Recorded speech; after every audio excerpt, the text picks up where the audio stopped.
وہ فون پر خاندان کی کسی رشتہ دار سے بات کر رہے تھے۔ وہ انتہائی افسردہ لہجے میں کہہ رہے تھے، عائشہ کی دماغی حالت دن بدن بگڑتی جا رہی ہے اور وہ بہت عجیب و غریب حرکتیں کرنے لگی ہے، اس لیے وقار نے مجبوراً اسے اس کمرے میں بند کر دیا ہے تاکہ وہ کسی کو نقصان نہ پہنچا دے۔ تایا جان کی یہ باتیں سن کر میرے قدموں تلے سے زمین نکل گئی۔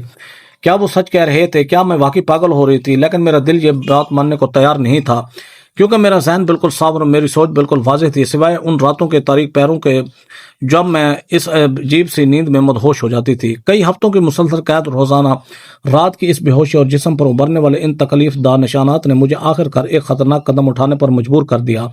میں نے اپنے آپ سے فیصلہ کر لیا تھا کہ آج رات میں ہر صورت جاگوں گی اور اپنی آنکھوں سے دیکھوں گی کہ میرے ساتھ اس گہرے اندھیرے میں کیا ہوتا ہے اور کون ہے جو میرے ساتھ یہ سب کر رہا ہے۔ رات کے وقت جب میں اماں اپنے معمول کے مطابق میرے لیے کھانا لے کر اندر آئیں تو میں نے اپنے منصوبے پر عمل کرتے ہوئے انہیں اپنی باتوں پر الجھانے کی کوشش کی۔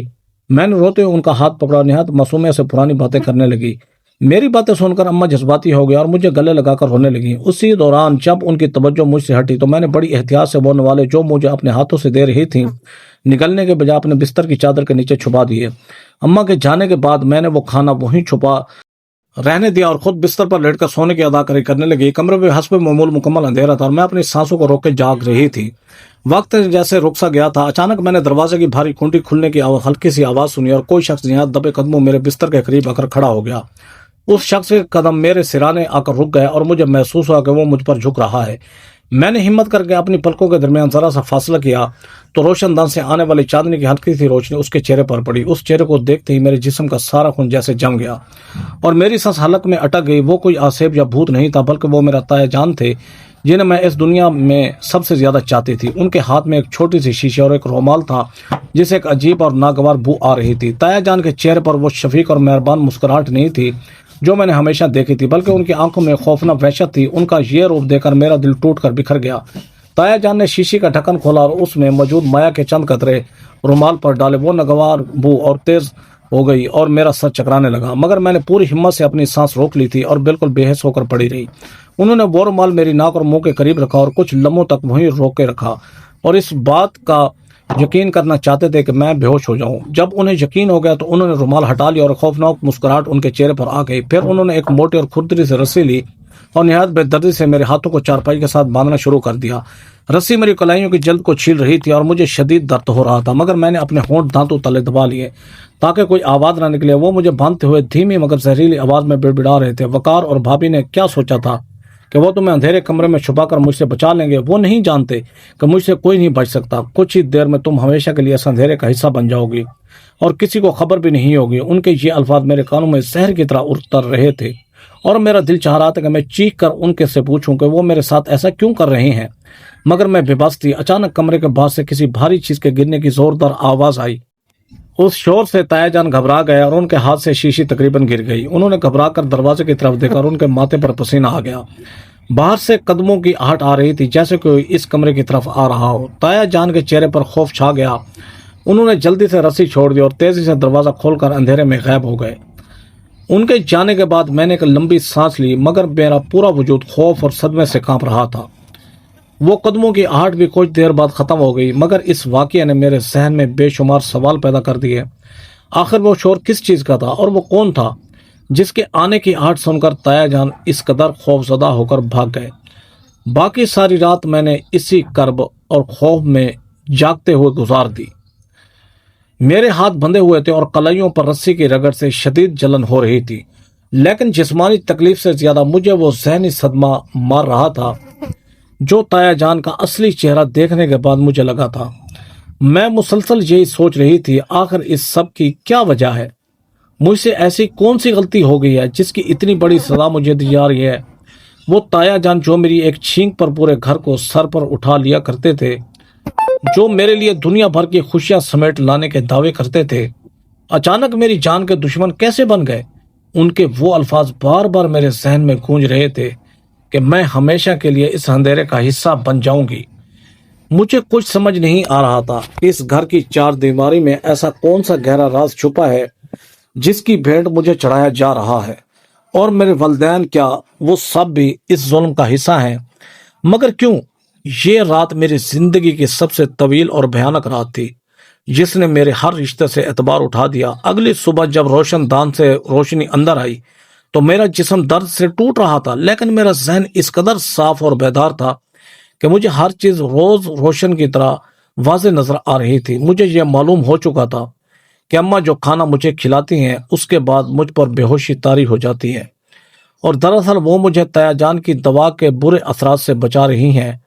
لیکن میرے دل میں ابھی بھی یہ خدشہ باقی تھا کہ کہیں وہ کھانا مجھے مستقل طور پر کوئی نقصان نہ پہنچا دے، یا کہیں جو بات میرا دل کہہ رہا ہے وہ سچ نہ ہو۔ لیکن میں اپنے ماں باپ پر شک نہیں کرنا پا رہی تھی۔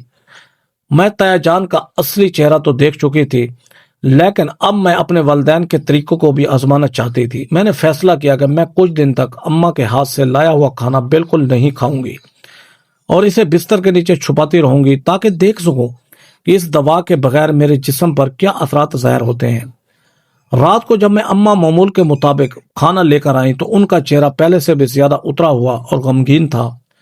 میں نے ان سے نظریں نہیں ملائی اور خاموشی سے ان کے دیے ہوئے نوالے منہ میں رکھنے کے بعد نکلنے کی بجائے چھپاتی رہی۔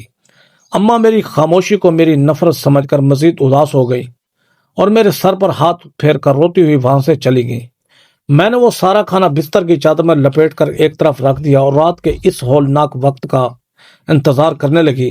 وہ رات اور اس کے بعد آنے والے مزید دو راتیں میں نے شدید اذیت میں گزاری۔ میں تیا جان کی دوا سونگنے کی اداکاری کرتی اور وہ مجھے باندھ کر چلے جاتے۔ وہ راتوں میں بھی انتہائی محتاط رہتے تھے اور بعض ذرا سی آہٹ پر بھی چونک جاتے تھے جیسے انہیں کسی کا ڈر ہو، لیکن کھانا نہ کھانے اور دوا کا اثر نہ ہونے کی وجہ سے میرا جسم خطرناک حد تک کمزور ہونے لگا۔ تیسرے دن مجھے شدید گھبراہٹ اور بے چینی ہونے لگی، یہاں تک کہ مجھے لگا میری جان نکل جائے گی۔ میرا پورا جسم بخار سے تپ رہا تھا اور میرے ہاتھ پاؤں بری طرح کانپ رہے تھے۔ مجھے عجیب و غریب مناظر نظر آنے لگے اور میرا دل اتنی تیزی سے دھڑک رہا تھا کہ سینے میں درد ہونے لگا۔ اسی وقت مجھے تلخ مگر سچی حقیقت سمجھ آ گئی کہ اماں کے لائے ہوئے اس کھانے میں یقیناً کوئی ایسی دوا شامل ہوتی ہے جو تایا جان کی زہریلی دوا کے اثر کو ختم کرتی ہے۔ والدین کی اس قید کا مقصد مجھے تنہا کرنا نہیں تھا، بلکہ مجھے اس درندے سے بچانا تھا جو محبت کا لبادہ اوڑھ کر میری جان اور میرے ذہن کا دشمن بنا ہوا تھا۔ میری حالت اس قدر خراب ہو گئی تھی کہ میں فرش پر پڑی درد سے کرا رہی تھی اور میرے منہ سے جھاگ نکلنے لگی تھی۔ مجھے اپنی بے وقوفی پر شدید غصہ آ رہا تھا کہ میں نے اپنوں کی محبت کو ظلم سمجھ کر وہ دوا لینا کیوں چھوڑ دی جس پر میری بقا کا انحصار تھا۔ اسی دوپہر جب میرے درد کی شدت کچھ کم ہوئی اور میں نیم بے ہوشی کی حالت میں دروازے کے قریب پڑی تھی تو مجھے باہر سے ابا جان اور اماں کی مدھم مگر درد بھری آوازیں سنائی دی۔ ایسا لگ رہا تھا کہ وہ دونوں بہت پریشان ہیں۔ اماں روتے ہوئے ابا جان سے کہہ رہی تھی، وقار مجھ سے اپنی بچی کی یہ حالت نہیں دیکھی جاتی، وہ دن بدن سوکھتی جا رہی ہے، اس کی آنکھوں کے گرد سیاہ حلقے پڑ گئے ہیں، ہم اسے ہسپتال لے جاتے ہیں، ہم اس ظالم کا مقابلہ کریں گے، آخر وہ ہماری بچی کو مار ڈالے گا۔ ابا جان کی آواز بھی بھری ہوئی تھی اور وہ بے بسی سے کہہ رہے تھے، تم سمجھتی نہیں ہو، وہ بہت طاقتور اور خطرناک انسان ہے، اگر ہم نے ذرا سی بھی غلطی کی تو وہ اسے پاگل خانے بھجوا دے گا یا ہمیں ہمیشہ اس سے جدا کر دے گا۔ ڈاکٹر نے جو دوا ہمیں دی ہے وہی عائشہ کو اس کے اثر سے بچا رہی ہے، ہمیں صبر کرنا ہوگا اور کوئی راستہ نکالنا ہوگا۔ تم رات کو اسے وہ دوا ملا کھانا دیتی رہو تاکہ وہ محفوظ رہے۔ ابا جان اور اماں کی یہ گفتگو سن کر میرے دل پر پڑا پردہ ہٹ گیا اور میری آنکھوں سے ندامت اور محبت کے آنسو بہنے لگے۔ میں شام کا انتظار کرنے لگی جب اماں آئیں گی اور میں ان کے قدموں میں گر کر معافی مانگ سکوں گی۔ شام ہوتے ہی میرا دل بے چینی سے دھڑکنے لگا۔ جیسے ہی دروازے کا تالا کھلا اور اماں کھانا لے کر اندر آئیں تو میں فوراً ان کے قدموں میں گر گئی اور پھوٹ پھوٹ کر رونے لگی۔ میں نے ان کے ہاتھ پکڑ کر اپنے چہرے سے لگائے اور ہچکیوں کے ساتھ ان سے معافی مانگنے لگی کہ میں کتنی نادان تھی جو ان کی محبت کو ظلم سمجھتی رہی۔ اماں کے ہاتھ بھی کانپ رہے تھے، انہوں نے مجھے اٹھا کر سینے سے لگا لیا اور میرے ماتھے کو چومتے ہوئے کہا، میری بچی، ایک ماں کے لیے اس سے بڑی اذیت کوئی نہیں کہ وہ اپنی اولاد کو اس حالت میں دیکھے، مگر ہمارے پاس اس کے علاوہ کوئی راستہ نہیں تھا۔ میں نے اماں سے پوچھا کہ جب آپ اور ابا جان سب کچھ جان چکے تھے تو آپ لوگوں نے مجھے کہیں دور کیوں نہیں بھیجا یا پولیس کو کیوں نہیں بتایا؟ اماں نے ایک گہری سانس لی اور دھیمی آواز میں وہ سچ بتایا جس نے میرے رونگٹے کھڑے کر دیے۔ انہوں نے کہا کہ ایک رات تمہارے ابا جان نے تایا کو فون پر کسی خطرناک آدمی سے بات کرتے سنا تھا۔ وہ کہہ رہے تھے اگر وقار اپنی بیٹی کو لے کر یہاں سے جانے کی کوشش کرے تو ان کا ایسا حادثہ کروایا جائے کہ کوئی زندہ نہ بچے، تاکہ ساری جائیداد ان کے ہاتھ آ جائے۔ اماں نے بتایا کہ طے کے تعلقات خطرناک لوگوں سے تھے اور وہ اتنے طاقتور تھے کہ پولیس بھی ان کے خلاف کچھ نہیں کر سکتی تھی، اس لیے اگر ہم کھل کر مخالفت کرتے تو وہ ہمیں اور تمہیں جان سے مار دیتے۔ تمہارے ابا نے جان بوجھ کر تمہیں اس کمرے میں بند کرنے کا ڈرامہ کیا تاکہ اسے یقین ہو جائے کہ تم واقعی پاگل ہو چکی ہو اور وہ بے فکر ہو جائے۔ اماں کی باتیں سن کر میرے دل میں اپنے والد کے لیے عزت اور محبت بڑھ گئی، جو میری خاطر ایک خطرناک جنگ خاموشی سے لڑ رہے تھے۔ انہوں نے مجھے اپنے ہاتھوں سے کھانا کھلایا اور بتایا کہ تمہارے ابا جان نے ایک ایماندار ڈاکٹر سے دوا حاصل کی تھی جو میں روزانہ تمہیں کھانے میں ملا کر دیتی ہوں تاکہ تائے کے زہریلی گولیوں سے تو بچ سکے۔ اماں نے میری کلائیوں پر موجود رسی کے نشانات پر نہایت پیار اور نرمی سے مرہم لگایا اور سرگوشی میں کہا کہ تمہارے ابا پچھلے کئی دنوں سے دن رات ایک کر کے تائے کے خلاف ان کے کالے دھندوں اور اس دوا کی خریداری کے ثبوت اکٹھے کر رہے ہیں، اور انہوں نے اس کمرے کے روشن دان کے بالکل باہر ایک نہایت چھوٹا اور خفیہ کیمرہ بھی نصب کروا دیا ہے جو رات کے اندھیرے میں تایا کی حرکت کو ریکارڈ کر رہا ہے۔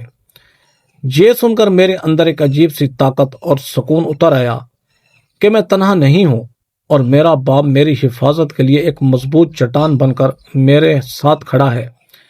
اماں نے کہا، ان دنوں میں تمہاری حفاظت ہمارے لیے سب سے زیادہ ضروری ہے اور ہم تمہیں اس لیے بچا کر رکھنا چاہتے ہیں تاکہ تم ذہنی اور جسمانی طور پر بالکل تندرست رہو اور وقت آنے پر اس انجام تک پہنچانے میں ہمارا ساتھ دے سکو۔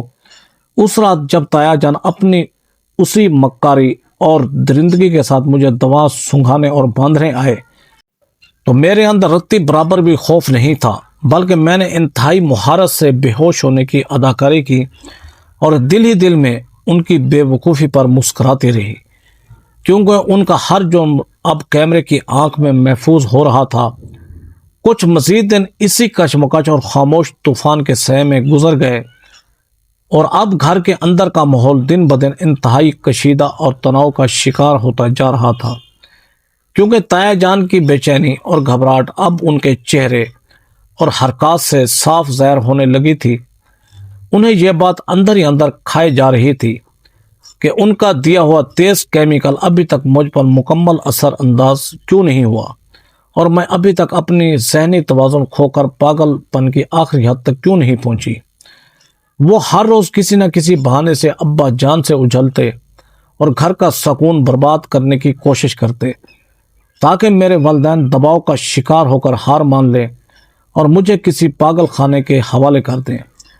تایا جان اکثر دروازے کے باہر آ کر بلند آواز میں کہتے، زویا کی حالت اب قابو سے باہر ہو چکی ہے اور اسے فوری طور پر کسی بڑے پاگل خانے میں داخل کروانا ضروری ہے، ورنہ وہ کسی بھی کی جان لے سکتی ہے اور یہ نحوست پورے گھر کو برباد کر دے گی۔ ابا جان ان کی ہر بات کو انتہائی صبر اور گہری خاموشی سے برداشت کرتے اور صرف اتنا کہتے، میری بیٹی بالکل ٹھیک ہے اور مجھے اس کے علاج کے بارے میں کسی سے مشورے کی ضرورت نہیں ہے۔ ابا جان کا یہ پرسکون اور دو ٹوک انداز تایا جان کو مزید تیش دلا دیتا اور وہ انتہائی خطرناک قدم اٹھانے کا منصوبہ بنا چکے تھے، کیونکہ انہیں لگ رہا تھا کہ ان کی ساری محنت ضائع ہو رہی ہے۔ ایک روز دوپہر کے وقت گھر میں اچانک بہت شور مچ گیا اور مجھے باہر سے بہت سے اجنبی لوگوں کے قدموں کی آہٹ سنائی دی۔ تایا جان اپنے ساتھ شہر کے دو مشہور اور سخت گیر ماہر نفسیات کو لے آئے تھے اور انہوں نے خاندان کے باقی بزرگوں اور رشتہ داروں کو بھی جمع کر لیا تھا تاکہ سب کے سامنے ایک بڑا تماشا کھڑا کر سکے۔ تایا جان نے سب کے سامنے ہمدردی اور جھوٹے دکھ کا ڈرامہ کرتے ہوئے اعلان کیا کہ زویا کی حالت اب اس حد تک پہنچ چکی ہے کہ اس کا گھر میں رہنا سب کے لیے خطرہ بن چکا ہے، اس لیے انہوں نے ان ماہر ڈاکٹروں کو بلایا ہے تاکہ وہ اس کا معائنہ کر کے اسے قانونی طور پر پاگل قرار دے دیں اور اسے کسی محفوظ ہسپتال منتقل کیا جا سکے۔ ابا جان نے پہلے اس بات کی سخت مخالفت کی، مگر جب خاندان کے بزرگوں نے تایا جان کی بات کی حمایت کی اور ابا جان پر دباؤ ڈالا تو انہوں نے مجبوراً ایک گہری معنی خیز خاموشی کے ساتھ ڈاکٹروں کو میرے کمرے میں آنے کی اجازت دے دی۔ اور خود بھی ان کے ساتھ اندر آ گئے۔ دروازہ کھلا اور تایا جان اور ابا جان کے ساتھ ڈاکٹر اندر داخل ہوئے تو میں نے دیکھا کہ تایا جان کے چہرے پر ایک خبیث مسکراہٹ تھی، کیونکہ انہیں یقین تھا کہ اتنے دنوں کی قید اور دوا کے اثر سے میری حالت بگڑ چکی ہوگی اور میں انہیں دیکھ کر چیخنے لگوں گی۔ لیکن جب انہوں نے مجھے دیکھا تو ان کے قدم وہیں رک گئے اور ان کی آنکھیں حیرت سے پھیل گئیں۔ میں صاف ستھرے لباس میں ملبوس، بالکل پرسکون اور باوقار انداز میں بستر پر بیٹھی تھی اور میرے چہرے پر خوف کا کوئی نشان نہیں تھا۔ ڈاکٹروں نے باری باری مجھ سے مختلف اور پیچیدہ سوالات کیے تاکہ وہ میری ذہنی حالت اور سمجھنے کی صلاحیت کا جائزہ لے سکیں۔ میں نے ان کے ہر سوال کا نہایت شائستگی اور اعتماد کے ساتھ جواب دیا اور بتایا کہ میں بالکل ٹھیک ہوں اور یہاں صرف اس لیے ہوں تاکہ سکون سے مر رہ سکوں۔ میرے انداز گفتگو اور اعتماد کو دیکھ کر ڈاکٹر متاثر ہوئے اور تقریباً آدھے گھنٹے کے معائنے کے بعد باہر جا کر سب کے سامنے اعلان کر دیا کہ یہ بچی ذہنی اور جسمانی طور پر مکمل طور پر نارمل اور تندرست ہے۔ اس میں کسی بھی قسم کی ذہنی بیماری کی کوئی علامت موجود نہیں ہے اور اسے زبردستی پاگل ثابت کرنے کی کوشش کرنا ایک سنگین زیادتی ہے۔ یہ سنتے ہی تایا جان کے چہرے کا رنگ اڑ گیا اور وہ شدید غصے اور شرمندگی میں ڈوب گئے، جبکہ خاندان کے باقی لوگ حیرت سے انہیں دیکھنے لگے کہ وہ آخر ایک تندرست بچی کو پاگل کیوں ثابت کرنا چاہتے تھے۔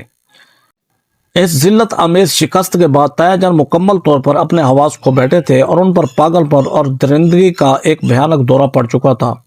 ان کے پاس اب کوئی راستہ نہیں بچا تھا اور وہ کسی بھی قیمت پر مجھے تباہ کرنے کی ٹھان چکے تھے۔ رات کے پچھلے پہر جب پورے گھر پر ایک پر اسرار خاموشی طاری تھی، میرے کمرے کا دروازہ نہایت زور سے کھلا اور تایا جان اندر داخل ہوئے۔ ان کی آنکھیں خون کی طرح سرخ تھیں اور ان کے چہرے پر ایک شیطانی وحشت ناچ رہی تھی۔ ان کے ہاتھ میں اس بار کوئی شیشی یا رومال نہیں تھا، بلکہ اصلی لوہے کی موٹی اور بھاری زنجیریں تھیں جن کے سروں پر تیز کانٹے لگے ہوئے تھے۔ وہ آج رات مجھے خاموشی سے بے ہوش نہیں کرنا چاہتے تھے، بلکہ وہ مجھے ان زنجیروں سے اس قدر بے دردی سے باندھ کر جسمانی اور ذہنی تشدد کا نشانہ بنانا چاہتے تھے کہ میں درد اور اذیت سے واقعی اپنا ذہنی توازن کھو بیٹھوں اور صبح جب لوگ مجھے دیکھیں تو میرے زخموں اور چیخوں کو میرا پاگل پن سمجھ کر مجھے پاگل خانے بھیج دیں۔ تایا جان شکاری کی طرح میری طرف بڑھے اور انہوں نے بھاری زنجیر میری طرف اچھالی، جس کی ٹھنڈک اور وزن سے میری روح کانپ گئی اور میرے حلق سے ایک دبی ہوئی چیخ نکل گئی۔ میں خوف سے پیچھے ہٹنے لگی تو انہوں نے بے رحمی سے میرے بالوں کو اپنی مٹھی میں جکڑ لیا اور گھرائی ہوئی آواز میں بولے کہ آج تیرا وہ بزدل باپ بھی تجھے نہیں بچا سکے گا۔ تو نے میرے سارے منصوبے خاک میں ملا دیے ہیں، لیکن آج رات تو اپنے ہوش ہمیشہ کے لیے کھو دے گی اور صبح تک تیری حالت ایسی ہو جائے گی کہ تو خود موت کی بھیک مانگے گی۔ میں درد سے کراہنے لگی اور انہوں نے زنجیر میرے ہاتھوں پر لپیٹنا شروع کر دی۔ میرا جسم تکلیف سے تڑپ رہا تھا اور مجھے لگ رہا تھا کہ میری ہڈیاں ٹوٹ جائیں گی، لیکن اس سے پہلے کہ وہ کچھ اور کرتے، اچانک میرے کمرے کا دروازہ ایک زوردار دھماکے سے کھلا اور ابا جان اپنے ساتھ خاندان کے بزرگوں، علاقے کے پولیس انسپکٹر اور کئی کانسٹیبل کو لے کر اندر داخل ہو گئے۔ ابا جان کی آنکھوں میں ایک باپ کا وہ غضب تھا جو اپنی بیٹی کی حفاظت کے لیے کسی بھی حد تک جا سکتا ہے۔ پولیس والوں نے فوراً آگے بڑھ کر تایا جان کو قابو میں کر لیا اور ان کے ہاتھوں سے زنجیریں چھین کر دور پھینک دیں۔ تایا جان اس اچانک صورتحال پر گھبرا گئے اور چیخ چیخ کر صفائیاں دینے لگے کہ وہ تو مجھے قابو کرنے آئے تھے، لیکن ابا جان نے سخت لہجے میں انہیں خاموش کرا دیا اور اپنے ہاتھ میں موجود فائل اور USB ڈرائیو پولیس انسپکٹر کے حوالے کر دی۔ ابا جان نے سب کے سامنے کہا کہ پچھلے کئی مہینوں سے ان کا اپنا بڑا بھائی جائیداد کی لالچ میں اندھا ہو کر ان کی بیٹی کو نقصان پہنچانے کی سازش کر رہا تھا، اور جب اس کی چال ناکام ہوئی تو وہ اسے جسمانی طور پر اذیت دینے آیا۔